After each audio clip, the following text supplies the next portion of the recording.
Okay, I don't know if this is going to come out. Can you see this?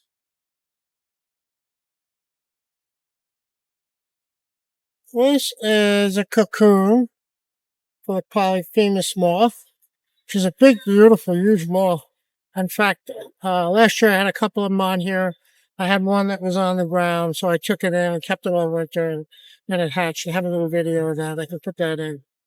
Cool. This is very cool. It's just amazing. This is the end of October, so this guy will sleep all winter and come out next spring. But there's still a lot of life in the garden. I just had a buckeye butterfly. There have been so many grasshoppers, big grasshoppers, and things that eat them.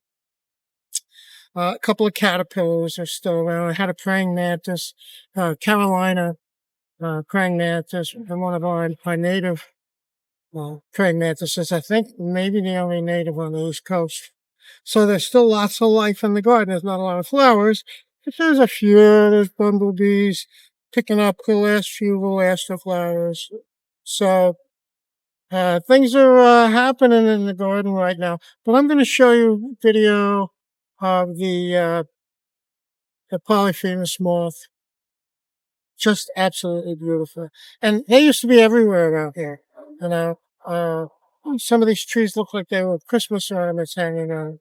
And now they're relatively rare. You don't see them that much anymore. So come April and May, I'll be watching every day for this guy to come out.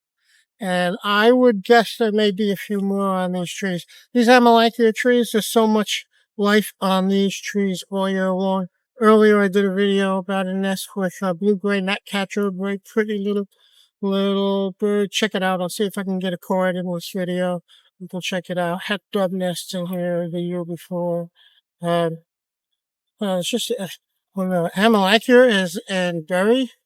It is just covered with cedar waxwing, beautiful cedar waxwing, robins, catbirds, orchard orioles, Baltimore orioles, everybody eating their berries. So life goes on, even though it's the end of October, a couple of days before November. It's been pretty cool, but no frost yet. So there's a lot happening in the garden in October. We'll take a look at the moth video. There's a close-up of the cocoon. So it's made out of silk, and they've wrapped a couple of leaves around it. Sometimes it's better camouflage than this. This guy's pretty much hanging out in the open. But they're really, really tough. If you've ever tried to cut one open, even with a scissor, it's difficult. So that silk is as strong as can be. So that little pupae in there is pretty secure for the winter. I mean, once in a while, a woodpecker, a downy woodpecker, can open it up and get at them. The other problem is taconid flies. So that's a fly that will lay an egg on the caterpillar before it does this. And what happens is the larvae of the fly will feed on the larvae of the moth.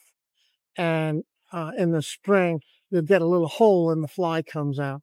And the sad part about this is these flies were introduced by the U.S. government to try to control spongy moths. They used to call them gypsy moths. And they didn't think it through because these flies also parasitize our native moths, and they've really done a number on some of our beautiful big silk moths. So it's very sad.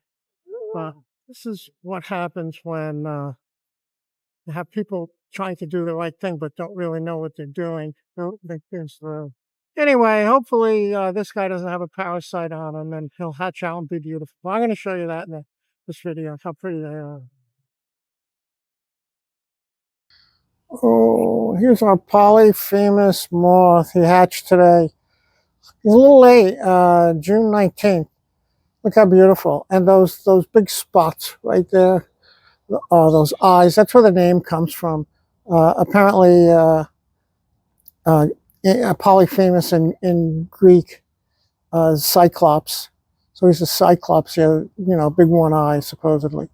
Very pretty, silk moth. You see the fuzzy antennae? That means he's a male. So he can pick up the pheromones of a female from miles away from what they say, and he'll go find her and mate.